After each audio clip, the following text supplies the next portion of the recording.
새 노동조합이 준비 절차를 거쳐 빠르면 다음 달에 출범할 것으로 예상되는데 벌써부터 포스코 내부에서 노조 설립 방해 행위가 발생했다는 주장이 제기되고 있습니다. 지난 4월 삼성전자 서비스가 협력업체 직원 8,000명을 직접 고용하겠다고 합의하고도 약속을 제대로 이행하지 않고 있다며 노조가 반발하고 있습니다. 경기가 좋지 않은 상황 속에서도 어려운 이웃을 위한 나눔운동과 기부문화는 꾸준히 확산되고 있습니다.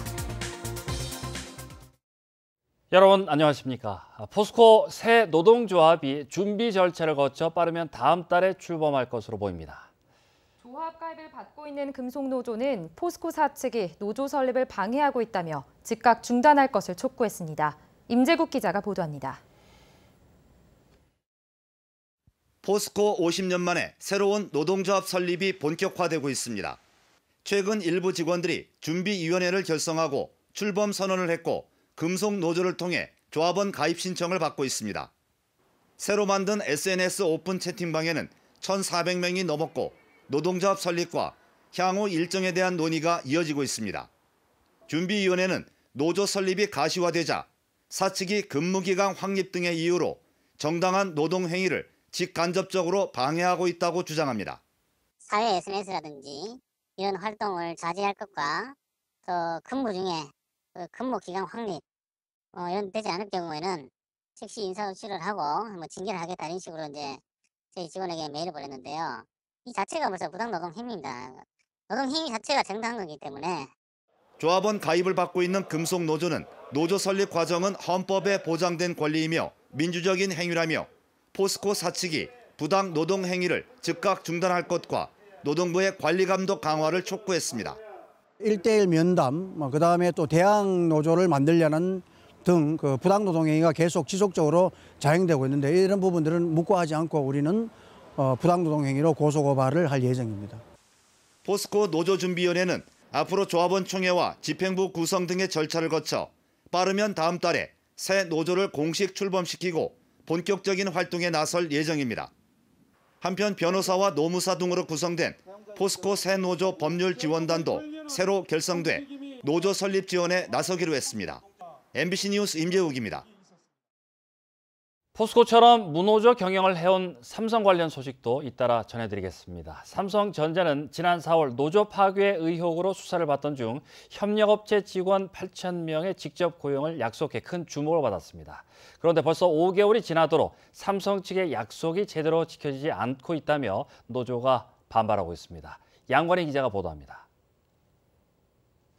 지난 4월 노조 파괴 의혹으로 검찰 수사를 받는 중 나온 합의서는 규모와 내용 면에서 큰 주목을 받았습니다. 그 뒤로 4개월여가 지난 지금 노조는 회사가 애초 합의를 깨려 한다며 반발하고 있습니다. 협력업체 소속 수리기사 6,200명과 자재실 직원 1,000명은 삼성전자 서비스에 직접 고용하지만 콜센터 직원 1,000명은 따로 만드는 자회사에 채용하겠다고 삼성이 협의 과정에서 합의를 번복했다는 게 반발의 이유입니다. 노조는 콜센터 직원이 기술 상담에 원격 수리까지 핵심 업무를 하는 만큼 직고용돼야 한다고 말합니다.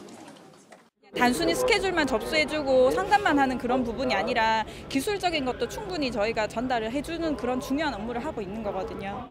노조원들은 오늘 파업과 동시에 집회를 열고 책임 있는 자세로 협상에 임하라고 삼성에 촉구했습니다. 삼성전자 서비스 콜센터 협력업체 직원은 대구에 200명 등 전국에 1,000명입니다. 이재용 부회장이 분명히 대국민 앞에서 약속을 했던 게 직접 고용 통해서 모든 협력체에 대해서 처우나 모든 복지 그 부분을 개선해주겠다고 얘기를 했었는데 대국민 앞에서 얘기했던 부분에 대해서 속이는 부분이 분명합니다.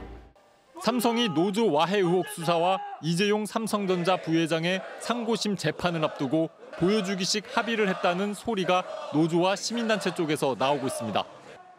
삼성전자 서비스 노조는 다음 주엔 전국 총파업을 예고하고 있습니다. MBC 뉴스 양관입니다. 경주시 건천읍 석산개발 반대대책위원회는 오늘 농업인회관에서 피해 주민 공청회를 열고 각종 피해를 호소했습니다.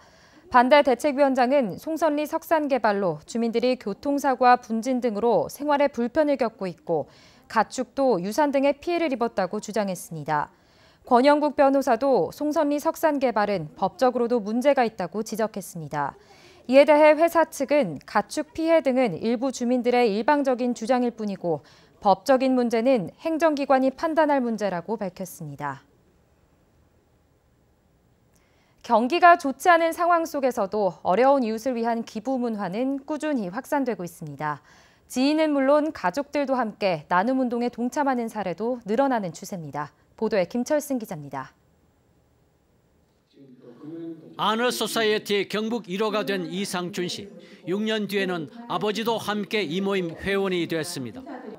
청도에서 버섯 농장을 운영하는 박희주 씨는 부인과 딸까지 사회복지모금회가 운영하는 아너소사이어티 회원이 됐습니다. 욕심이 많아서 쉽지는 않았습니다만 그래도 하고 나니까 참 기분이 좋았어. 우리 집사람하고도 건조하고 또 애들도 마찬가지. 도내 1억 원 이상 기부자는 꾸준히 증가하는 추세입니다. 2010년 1월을 기점으로 9년 만에 90여 명을 육박하고 있습니다. 지역별로는 경주가 17명으로 가장 많은데 이는 기존 가입자들이 주변에 권유를 많이 한 데 따른 것입니다. 고액뿐 아니라 소액 나눔 운동 동참자도 꾸준한 증가세입니다. 최근 포항에서 열린 후원자 초청 음악회는 대부분의 좌석이 다 찰 정도였습니다. 포항 지역 후원자는 지난해 다소 주춤했으나 다시 늘어나고 있고 도내 전체 후원자도 올해만 600여 명이 증가했습니다. 한번 후원해 보신 분들께서 만족도가 좀 높으시고 또 주변에 많이 권유를 하시면서 점점 더 후원자분들이 늘어나고 있는 추세인 것 같습니다. 10대에 걸쳐 300년간 부를 유지하며 나눔을 실천한 경주 최부자. 그 종소는 조부가 전 재산을 영남대 전신인 대구대에 기부한 사연을 이렇게 소개합니다. 큰 강대한 국가도 안 망하는 데가 없고 부자도 3대 이상 간 데가 별로 없다. 그럼 우리가 10대에 가차온 부자를 했다면 이거야말로 우리 개인이 가질 게 아니라 불경기 속에서도 크고 작은 온정의 손길이 꾸준히 이어지면서 어려운 이웃들에게 희망의 빛이 되고 있습니다. MBC 뉴스 김철승입니다. 2박 3일간 수련회를 다녀온 고등학생들이 집단 식중독 증상을 보여 보건당국이 역학조사에 나섰습니다. 경주시의 모 고등학교 학생 104명은 지난 5일부터 사흘간 경주의 한 수련원에서 숙식을 한 뒤에 복통과 설사, 고열 증세를 보였고 이 가운데 증상이 심한 2명은 입원 중이며 13명이 병원 치료를 받았습니다. 보건당국은 학생들이 먹은 음식물을 확보하고 조리원과 학생들의 가 건물을 채취해 정확한 역학조사를 하고 있습니다. 경상북도의 신규 국비 사업이 급격하게 줄어들었고 예비 타당성 조사 사업은 지난 2년간 단 한 건도 없는 것으로 확인됐습니다. 사회적 기업에 지원하는 일자리 예산이 바닥나 일선 지자체가 고용 인력을 내보내라고 한 사실도 드러났습니다. 경북도의회 첫 도정 질의에서 나온 지적입니다. 이정희 기자입니다. 최근 5년간 경상북도의 국비 신청액을 보면 17년도를 정점으로 내년도는 5조 원대까지 5년 전보다도 더 떨어졌습니다. 신규 국비 사업 신청도 17년 156건에서 내년도에는 112건. 미래 먹을거리 산업의 토대가 될 연구개발 예산 역시 매년 뒷걸음질쳐 4천억 가까이서 내년도에는 1,800억 원으로 떨어졌습니다. 신규 국가 예비 타당성 조사 사업은 지난 2년간 단 한 건도 없습니다. 경상북도의 현 상황이 적나라하게 지적됐습니다. 경상북도에 총체적인 책임이 있음에도 자기 반성 없는 TK 패싱론은 정치적 핑계에 불과하다고 생각됩니다.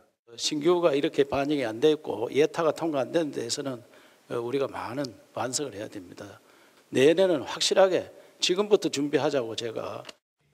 경상북도의 부실한 일자리 정책도 여실히 드러났습니다. 행안부 청년 일자리 사업 공모 결과 경북은 단 10개 사업, 전체 사업량의 2.7%로 전국 최하위 수준입니다. 경북의 사회적 경제 기업이 만들어낸 일자리는 총 생산의 배가 넘는 4천 명이 넘지만 사회적 기업 일자리 지원 예산이 바닥나 일선 지자체가 고용 인력을 재계약하지 말라는 공문을 보내는 일이 빚어지고 있습니다. 굉장히 잔인한 행정을 했구나라는 생각을 했습니다. 기업 유치를 하겠다고 발벗고 나선 도가 고용하고 있는 직원들을 재계약 시점이 도래한 경우에 재계약을 하지 말고 해고를 하라고. 일하는 조직 문화, 소통을 강조하는 이철우 지사가 SNS에 직원 단체 대화방을 만들어 새벽과 늦은 밤 게시글을 올려 오히려 워라밸을 저해하고 있다는 지적도 나왔습니다. 현재 국회에는 퇴근 후 SNS를 통한 업무 지시, 단체 채팅방 금지 법안이 발의된 상태입니다. 일당 독점에서 다양한 정치색으로 변화한 11대 경북도 의회의 첫 도정 질문. 질의 내용도 일문일답의 방식도 한층 높아진 수준을 보여줬습니다. MBC 뉴스 이정희입니다. 기획재정부 예산실 공무원 2명이 어제 비공개로 경북 지역 철도와 도로 공사 현장을 찾은 것으로 알려져 그 배경에 관심이 쏠리고 있습니다. 기재부와 경상북도는 통상적인 방문이라며 큰 의미를 부여하지 않았지만 경북 지역 예산 삭감으로 지역 반발이 거센 시점에 방문이 이뤄져 이번 방문이 의미가 있다는 분석도 나오고 있습니다. 내년도 정부 예산안은 이미 국회에 제출된 상태여서 기재부가 직접 할 수 있는 일은 없지만 국회에서 예산을 증액하려면 기재부의 동의가 필요합니다. 미국과 중국이 보호무역주의를 강화하면서 포항철강공단의 생산과 수출 실적이 여전히 부진합니다. 올 들어 지난 7월 말까지 포항철강공단의 생산은 8조 300억 원으로 지난해 같은 기간에 비해 1.5% 증가했지만 수출은 1% 감소한 19억 4,600만 달러에 그쳤습니다. 또 7월 말 현재 포항철강공단의 공장 가동률은 88%며 전체 고용은 14,400여 명으로 지난해보다 230여 명이 감소했습니다. 오늘 경북 동해안은 구름 많은 가운데 완연한 초가을 날씨를 보였습니다. 내일은 동풍의 영향으로 가끔 비가 내리겠는데요. 오전에 경북 남부를 시작으로 오후가 되면 경북 동해안 전역으로 확대되겠습니다. 안수진 기상캐스터입니다. 오늘도 선선한 초가을 날씨가 이어졌습니다. 내일은 동풍의 영향으로 경북 동해안에 가끔 비가 내리겠는데요. 오전에 포항과 경주를 시작으로 오후가 되면 울진과 영덕으로 비구름이 확대되겠습니다. 예상 강수량은 5에서 10mm로 양은 많지 않겠습니다. 내일 아침 기온은 오늘보다 다소 높게 출발하겠습니다. 낮이 되면 23도에서 24도의 기온 분포를 보이면서 오늘과 비슷하겠습니다. 동해상으로는 여전히 바람이 강하게 불고 있는데요. 동해 중부 해상에 내려진 풍랑특보는 해제가 됐지만 동해 남부 해상으로는 내일 새벽까지 이어지겠습니다. 자세한 내일 날씨 알아보겠습니다. 내일 구름 많은 가운데 가끔 비가 오겠습니다. 아침 기온 17도에서 20도, 낮 기온은 23도에서 24도입니다. 울릉도와 독도에는 구름 많겠습니다. 아침 기온 울릉도 18도, 독도 22도, 낮이 되면 울릉도 22도, 독도 23도입니다. 동해상으로도 구름 많이 낀 가운데 동해 남부 해상에는 가끔 빗방울이 떨어지겠습니다. 바다의 물결 동해 중부 해상에서 최고 2.5m, 동해 남부 해상에서 최고 3m로 일겠습니다. 목요일에는 비가 잠시 소강 상태를 보였다가 금요일부터 토요일 오전까지는 경북 동해안 전역에 가을비가 쏟아지겠습니다. 날씨였습니다. 포항시는 신규 공무원 96명을 선발해 가족, 친지 등 300여 명이 참석한 가운데 임용식을 가졌습니다. 이번에 선발된 공무원은 행정직이 32명, 시설직 25명, 사회복지직 15명, 방재, 안전직 5명 등 14개 직렬이며 앞으로 3일 동안 역량 강화, 맞춤형 교육 실시 후 현업에 배치됩니다. 신임 공무원들은 본청 결원부서와 사업소, 행정 일선인 구청 읍면동 위주로 배치돼 실무를 익히게 됩니다. 서울 상도유치원 붕괴 사고와 관련해 경북교육청이 오는 금요일까지 도내 학교 주변 공사 현장 안전 실태에 대해 전수조사를 실시합니다.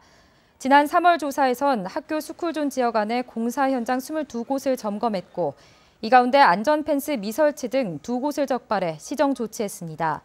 경북교육청은 새 학기 시작을 전후해 1년에 2차례 학교 주변 안전 실태를 점검한다고 밝혔습니다. 민선 7기 첫 경북시장군수협의회 회의가 오늘 영주 국립산림치유원에서 열렸습니다. 오늘 회의에선 고윤환 문경시장이 임기 2년의 상반기 회장에 선출됐습니다. 시장 군수들은 2달에 한 번 회의를 갖고 지역 현안에 대한 의견을 모아 중앙정부에 건의할 계획입니다.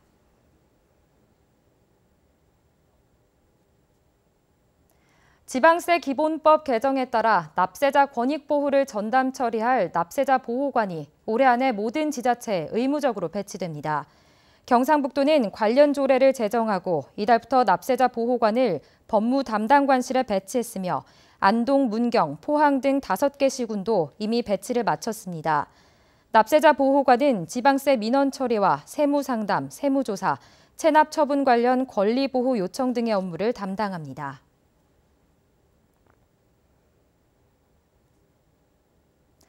안동병원 생명사랑위기대응센터가 지난 5년간 권역응급의료센터를 내원한 자살 시도자 825명을 분석한 결과 70대 남성의 농약 음독이 가장 많았던 것으로 나타났습니다. 성별 구분으로는 남성이 55.2%로 여성보다 높은 비중을 차지했고 연령은 65세 이상이 29%로 가장 많았습니다.